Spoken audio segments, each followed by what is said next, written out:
Hey, it's Rachel Cooke, your modern mentor. I'm the founder of Lead Above Noise, a firm specializing in helping leaders and organizations crack their activation codes, finding the simple tweaks to enhance both performance and employee engagement. In today's episode, I got to speak with leading communication expert Matt Abrams. Matt is a lecturer at the Stanford Graduate School of Business, teaching strategic communication and effective virtual presenting. Outside of the classroom, Matt is a sought-after keynote speaker and communication consultant. His online talks garner millions of views, and he hosts the popular award-winning podcast, Think Fast, Talk Smart. His new book, Think Faster, Talk Smarter, How to Speak Successfully When You're Put on the Spot, provides tangible, actionable skills to help even the most anxious speakers succeed when speaking spontaneously, like navigating Q&A sessions, shining in job interviews, providing effective feedback, making small talk, fixing a faux pas, and persuading others. In this conversation, we covered a lot of ground, from managing the anxiety we feel in various speaking situations, to being a better networker, to persuading your boss to give you a new opportunity, and so much more. I hope you enjoy my conversation with Matt. Well, Matt Abrams of the Think Fast, Talk Smart podcast, welcome to the Modern Mentor Show. I am really excited to be here with you and look forward to our conversation. All right. You set a high bar. Let's see how we do here. So, Matt, you and I are here to talk about communication, which is a thing that people generally need to do in work and in life and in our own heads, goodness knows. You and I were just chatting a little bit before we hit record about just how many challenges and moments of complication we seem to experience day to day. So you've got a lot of expertise, kind of a broad range, and we're going to cover the formal, we're going to cover the informal, but I want to start with just kind of chit chat. Is that okay? Absolutely. Happy to. Awesome. I do feel like it is a thing we kind of lost practice on a little bit during the pandemic, and now we're back out there in the world. And it's interesting because I feel like people are having a little bit of anxiety just around how do I just do regular informal communication? And I know you've got some tips on that. So can we start there? Absolutely. So you're right. We lost our way when it comes to figuring out how do we do this small talk chit chat thing. And there are a few things that we can do to help ourselves feel much more comfortable. One is to realize that small talk actually has a lot of big benefits. I'm on a personal mission to rebrand small talk as something to get excited about. You know, we can get to know more about others and ourselves. We can learn about ways to collaborate and connect. And in fact, I often ask people to think back in your friendship network. How did you come to meet some of your friends? And for many of us, it was through small talk, an encounter that led to something much bigger. The problem that many of us face, and this isn't just for small talk, this is all spontaneous speaking, and that is we want to do it right. We want to be the most interesting person in the room. We want to give insightful information, and that puts a lot of pressure on ourselves.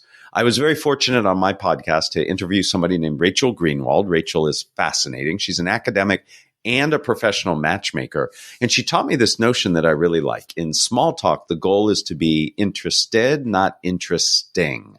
And when you focus on being interested, it's really just about curiosity. It's about asking questions. It's about giving people space to tell more. And when we take that pressure off of ourselves to be interesting, we can just be interested and engage in conversation. Many of us see small talk as like a tennis match where I have to serve my comment over the net and I want to ace it.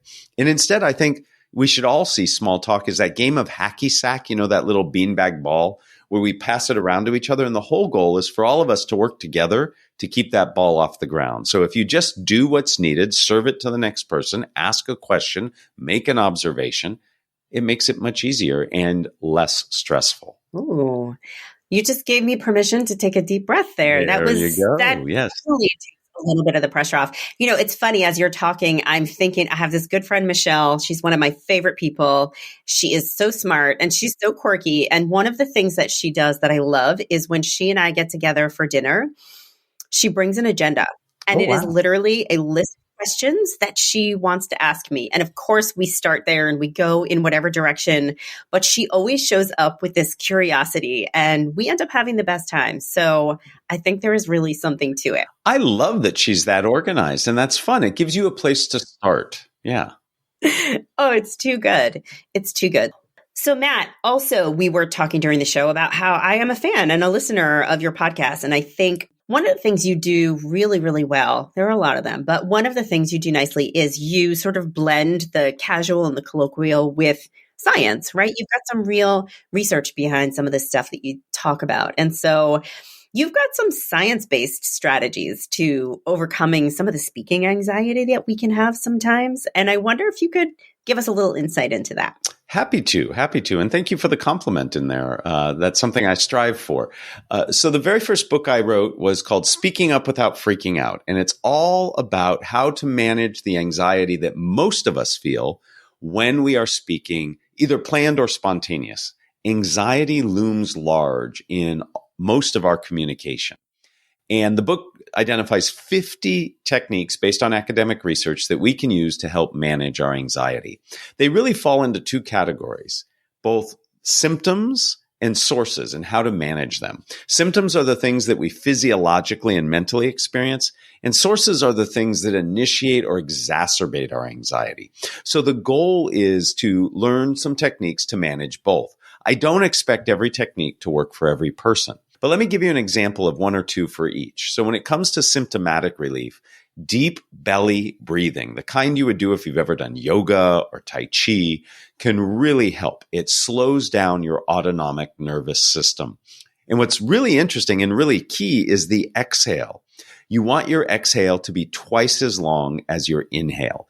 And this slows down your heart rate, slows down your speaking rate, can reduce some of the shakiness. So deep breathing, a great thing to do before you walk into the room that you're having the meeting or the big presentation, before you unmute yourself on a Zoom or a team or a meet, take a few deep belly breaths and that'll help. Now, for others of us, there are other symptoms. I personally blush and perspire. What happens for you when you get nervous speaking in situations? Same. I get a little bit of redness in my face and a little bit shaky. I feel a little shaky. Yeah, absolutely. So the redness and the perspiration come from your core body temperature going up. Your heart's beating faster, your body tenses up, and your blood pressure goes up. It's like you're exercising. So we need to cool ourselves down. The best way to do this is just to hold something cold in the palms of your hand. The palms of your hand are thermoregulators for your body. On a cold morning, if you've ever held a warm cup of coffee or tea, you felt it warm you up. We're just doing the same thing in reverse. So these are examples of symptomatic relief. Sources are another things, the things that initiate and exacerbate our anxiety. And one big one is the goal that we're trying to achieve. When I am speaking, I have a goal. My students want to get a good grade. The entrepreneurs I coach want to get funding. And what makes us nervous is we're afraid of not achieving that goal, which means we're afraid of a negative potential future outcome. And the way to mitigate against that is to become present-oriented. By definition, if I'm in the moment, I'm not worried about the future. And there are lots of things we can do. You and I, before we started this conversation that's recorded, we had a little bit of chit-chat up front. That allowed me to get present-oriented. You can walk around the building. You can count backwards from 100 by a challenging number. You can listen to a song or a playlist like athletes do. All of these are tools to get you in the present, which reduces your anxiety about what might happen in the future. So just a few examples of things we can do based on academic research to help ourselves feel better in the moment when we're speaking. It's really nice. I'm so intrigued by the holding something cold in the palm of my hand. That seems like such an easy one, and I've never heard that. So I'm definitely going to have to bring like a frozen water bottle into my next talk, and we'll see how that goes. I love it. I do it all the time. It works so well for me. Oof, I'm looking forward to that one. So that's great, Matt. I think you're doing a nice job of helping us think about what happens when we feel anxious. How do we calm ourselves down? How do we soothe ourselves? So now let's imagine we've done that and we are feeling calm and we are feeling present and we're holding something super cold and we're ready to start. The next big obstacle is actually being successful in the message that we deliver, right? Sometimes we may be really calm and cool and collected and deliver a talk and the talk completely misses the mark. And so I would love to get your perspective on kind of mindset shifts that we can make that will help us communicate more effectively and really drive our point home. Yeah. So my new book, Think Faster, Talk Smarter, is really a 6-step methodology. The first 4 of those 6 steps are all about mindset. And we talked about the first one, which is this notion of managing anxiety. The next two are really addressing what you've talked about. We can make this more difficult for ourselves because we want to do it right. We want to be perfect in our answering. We want to give the best feedback. We want to introduce ourselves in the most engaging way. All of this puts tremendous pressure on ourselves and actually reduces the likelihood that we'll do it well at all. You know, your brain is like a computer. It's not a perfect analogy, but if you've ever had a laptop with multiple windows open or a phone that's got lots of apps running, you're actually stressing the CPU. You're taking the limited bandwidth you have and you're trying to spread it across all these different things, which means you have less bandwidth for each one. And when I am constantly judging and evaluating how I'm speaking, I'm actually lowering my cognitive bandwidth to be focused on what I am saying. So we don't want to not evaluate everything. We do need to evaluate. It is important. But if we turn that volume down and focus rather on connection than perfection. So if my goal is to get my idea from me to you, put my energy focused on that rather than, am I saying it right? Could I have said it better? What should happen next time? So getting more present, getting more focused on connection will make a huge difference. And then the other piece of that is we need to see these situations as opportunities and not threats. Many of us in our communication feel threatened and judged and evaluated, and we are being judged and evaluated by others. But if you see that as an opportunity to connect, to learn, to collaborate, it changes, again, the pressure we put on ourselves. So we do a lot that makes this more difficult. So if we can focus on connection over perfection, if we can see these as opportunities rather than threats and challenges, we will do better as we go through this. So I want to pick up on this idea of connection. I think there's something really, really powerful in that. I think if we're giving a talk, say from a stage, we want to be really rehearsed and really prepared, but we don't want to necessarily seem really rehearsed and really prepared. And so I'm wondering if you have any thoughts or pointers around how to sustain a connection with the audience members or the folks sitting around the table with you. How do you sort of stay in the zone of, this is my script, this is my message, this is what I need to get across, but I also want to kind of listen and watch and make sure that I'm being responsive to what's happening in the room. Any thoughts there? Yeah, certainly. Lots of thoughts. So training yourself to be vigilant and listen is really, really important. So there are a couple parts to your question. One was, how do I be present and part of the activity rather than being in my head? And then the other part is, how do I communicate what I want to say without being over-rehearsed? So let me tease those out. When it comes to being just in the moment and in the flow of the conversation, it's all about listening. And in order to, by the way, we're not very good listeners. We tend to listen for the top line, not the bottom line. And once we understand what we think is the gist, the top line, we begin planning, rehearsing, judging, evaluating. So we're not listening anymore. So we need to listen for the bottom line. What's the bottom line of what somebody's saying? And in the book, I talk about this 3-step process I borrowed from a colleague of mine who uses it for something very different, but I love it. It is pace, space, grace. We have to slow down.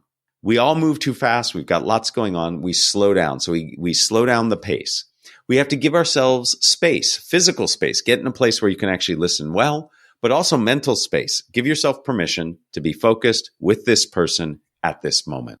And then grace. We have to listen not just to what is said, but we have to give ourselves permission to listen to how it's said, where it's said, what our intuition says about what we've just heard. So by listening for the bottom line and giving ourselves a little pace, space, grace, we will be more present and be able to respond in a more nimble way. Now, the sounding over-rehearsed, that's a problem. And that really gets to the last 2 steps of the methodology I teach, which is really around structure.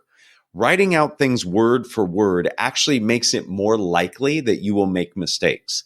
Again, it's cognitive bandwidth. If I have a script and I'm trying to memorize or repeat, I have a lot of my energy dedicated towards that, which means there's less dedicated to what I can actually be focused on as I'm speaking. So rather, I believe in structure. Structure is nothing more than a logical or set of ideas. It's a connection among ideas. So rather than a list, I actually have a logic. So the one most of your listeners are familiar with is problem, solution, benefit. If you've ever watched a television ad, most ads are, here's a problem, here's how we solve it, and here's how you benefit. That's a structure. So if I create my content planned or spontaneous, in a structure, it's a roadmap for me. So I don't have to remember every word. I just remember after problem comes solution, and after solution comes benefit. So a way to be less rehearsed is to have a structure and a roadmap that helps. Really nice. I love that idea because it's sort of like a framework that you're working inside of rather than a script that you're memorizing.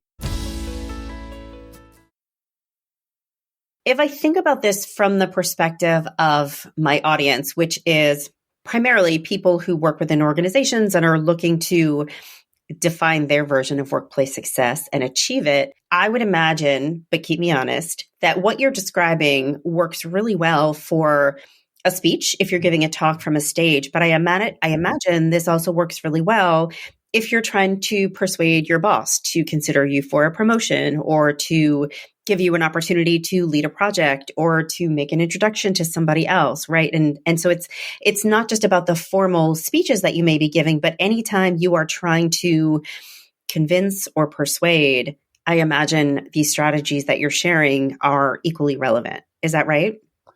Absolutely. So having a structure to help you when you persuade is really, really important. It allows you to focus on what you need to focus on, which is the proper message for the person. So when it comes to persuasion, the very first step we have to think about is what is important and relevant to the audience I'm speaking to. This is the biggest mistake people make across all communication is they don't focus on what their audience needs. Rather, they focus on what they want to say.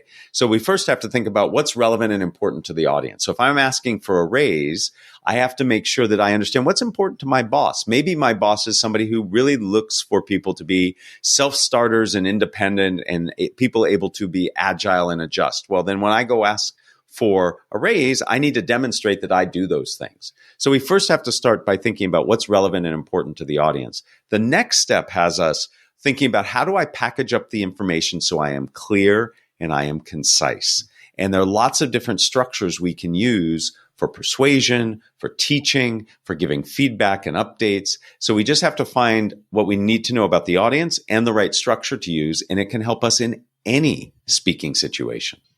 I love that you highlight the point about needing to be concise. I think that's something a lot of us struggle with. There's that famous quote that's always attributed to Mark Twain, right? About, I meant to write you a short letter, but I didn't have time, so I wrote you a long one. Right. Sometimes being concise. He has so many lovely quotes. He's so good, especially about the coldest summer in, what was it? The coldest winter he ever spent was a summer in San Francisco. That one just makes me laugh. Right. Yes. And yes, very true. As somebody who lives there. Yes. There we go. Okay. So I also wanted to get your thoughts on networking, right? That's something we all know is important. Some of us are better about doing it than others, but do you have any tips for how to do that more effectively, more successfully, more confidently? Pick your adjective. I love it. I love that you use lots of adjectives and adverbs. Yes. So there's a lot to think about when it comes to how we want to network. Networking is something we have to be strategic about. It's not something that just happens. So much like I would coach people when they're interviewing, I would say before you go into a situation where you want to network in person or virtual, come up with some key themes that you want to get across. So what are things that represent you and things that you want to make sure you communicate? So when we network, we have to not just solicit information from others, we have to provide information. So start with what are some specific themes and ideas you want to get across? So if I'm doing a work networking, I might want to say that I'm a very effective communicator or I'm very good at long-term planning. These are themes that I have. And with each theme, stockpile and think of some very specific examples, some stories you could tell, some data you can give, maybe a testimonial from somebody else, an award you won. So for each theme, I've got some very specific support that I can leverage. When in the moment of networking and an idea or topic comes up that's related to one of your themes, you are simply pulling what you've stockpiled into the conversation. So it makes it easier. So that's number one. Now, when you're networking, you also want to learn things from others. So you also need to create a list of what are some of the key ideas or points that I want to get out of this networking.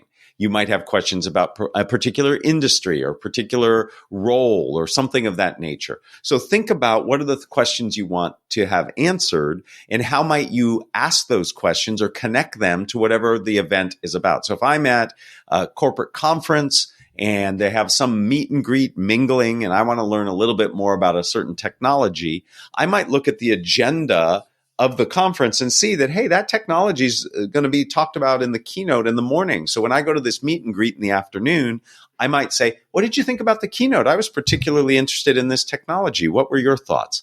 So we're not scripting it. We're just preparing. A good chef prepares the ingredients in advance so that they can then just put them into the recipe when needed. And that's essentially what I'm inviting people to do. Now, when you're in the moment, it goes back to what we talked about before. Be interested, not interesting. So even though you have some things you want to get out of it, listen and find ways to fold them in a way that seems normal and natural, rather than coming in with your clipboard and checking off each of the topics that you want to talk about. So there's some pre-work we can do. And then in the moment, we rely on the ideas of engagement, being interested, not interesting. So you keep using this phrase, interested, not interesting, which I love. Yes, I'm a broken record. I'm sorry. Listen, I love a record that is broken.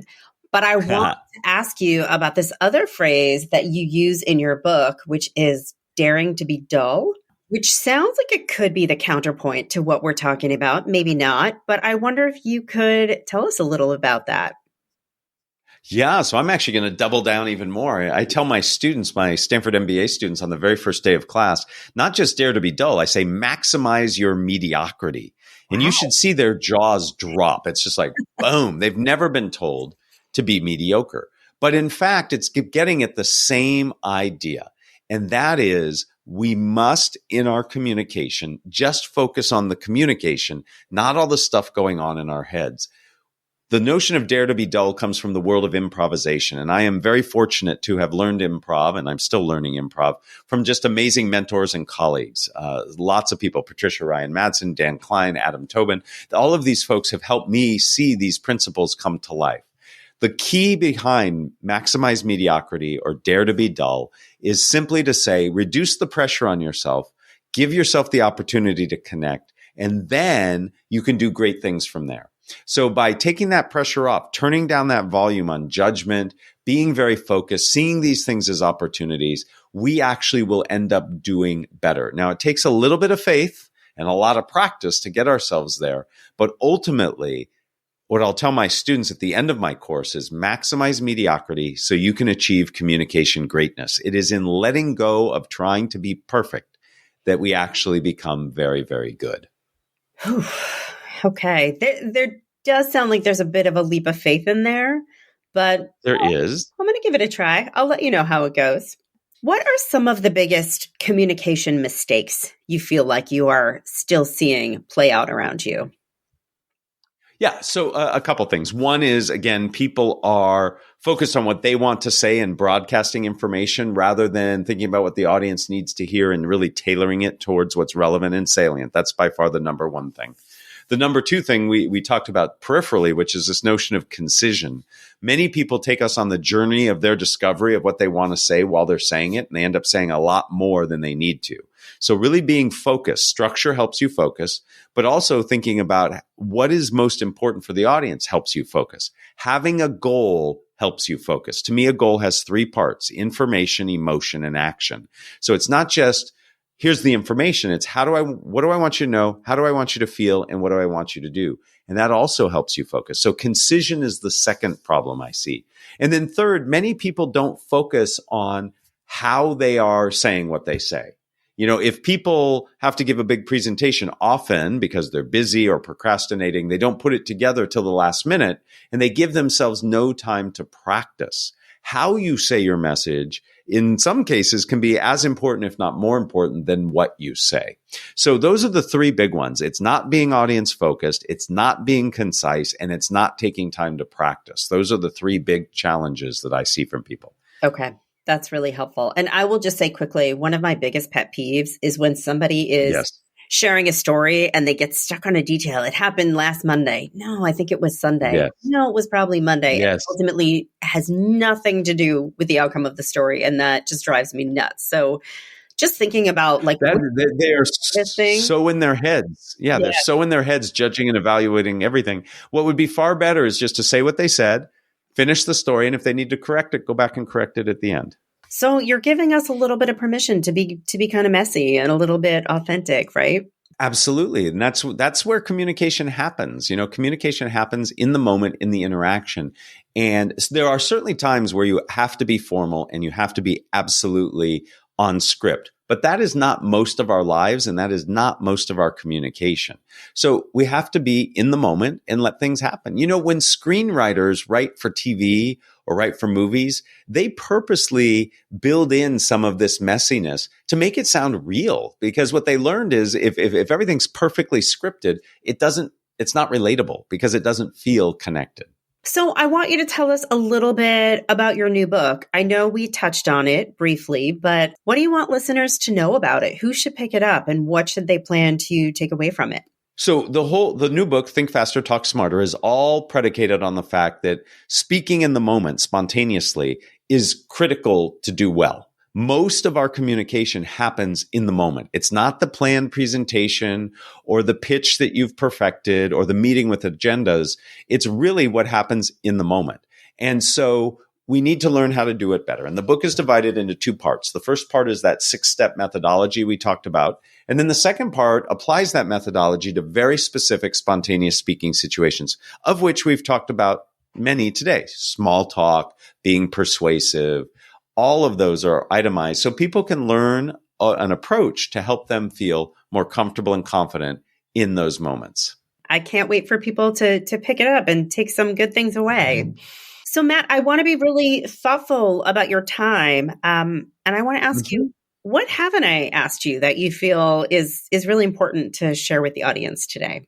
Thank you for giving me that opportunity. I think the one thing that I haven't done a good job of saying, it's not because you didn't ask, is that all of us can get better at this. Many of us are born, I have this notion that we're either born to be effective communicators or we're not. And in fact, the reality is we can all get better. You know that in the work you do. Mentors can be amazingly helpful. The only way you get better at anything, especially communication, is 3 things: repetition, reflection, and feedback. You have to practice. Communication is not something you just think about and magically get better. You have to do it. That's why groups like Toastmasters, taking classes, all of this is so important. You got to get the reps. You have to reflect. You have to take time after the fact to say what worked and what didn't work. Many of us are just so glad to be done with whatever the communication was that we don't think about what comes next and how we can do it better. And then finally, and this is where mentoring comes in and teaching and other things, is this notion of getting feedback. Somebody else who's not you, we are not the best judges of our own communication, can give you some insight and feedback to help you actually improve. So repetition, reflection, and feedback are critical. All of us can get better at communication. I've seen it in my own life. I see it in all the students I teach and the people I coach and mentor. So that's one thing I didn't do a good job of bringing up, but I really think it's important for people to hear. No, I think that's really lovely. And I'm a big believer in feedback. And I think that we all need to be better at asking for it, at receiving it. And I also encourage people sometimes the best feedback is just in watching how people responded to you. So if you went in with the intention of asking for something and ultimately you didn't get it, that in and of itself is feedback. And you can certainly explore, can you give me some feedback on why I wasn't successful? Was it in how I pitched the idea? Was it simply never going to happen? But I think just watching the cues in the room can be a really useful way to do some of that as well. Absolutely. Yes. And allowing yourself permission to do that. Some of us get so myopic when we're communicating, we don't look out. Many people say, I have no idea who was there. I was so inside my head. So really important. Amazing. Well, Matt, I am so grateful to you for coming on the show today. I cannot wait for people to pick up your new book, Think Faster, Talk Smarter, and to listen to your podcast, Think Fast, Talk Smart, which is fantastic and smart and so many wonderful guests and bits of goodness in there. Thank you again so much for hanging out with me today. It was a true pleasure. I loved your questions in the conversation, and I really appreciate the work you do and how you encourage people to give feedback, to be mentored, and to really help. Thank you. Thanks, Matt. I hope you enjoyed my conversation with Matt Abrahams and that you plan to give some of his tips a try. You can hear more from Matt on his podcast, Think Fast, Talk Smart. Join me next week for another great episode. Until then, visit my website at leadabovenoise.com if your organization is looking to crack its activation code. dialing up performance and employee engagement. You can follow Modern Mentor on Apple Podcasts, Spotify, or wherever you listen to podcasts. Find and follow me on LinkedIn. Thanks so much for listening and have a successful week. Modern Mentor is a quick and dirty tips podcast. It's audio engineered by Dan Farabend. Our director of podcasts is Brandon Getchis. Our podcast and advertising operations specialist is Morgan Christensen. Our digital operations specialist is Holly Hutchings. Our marketing and publicity assistant is Davina Tomlin. And Cameron Lacey is our marketing coordinator.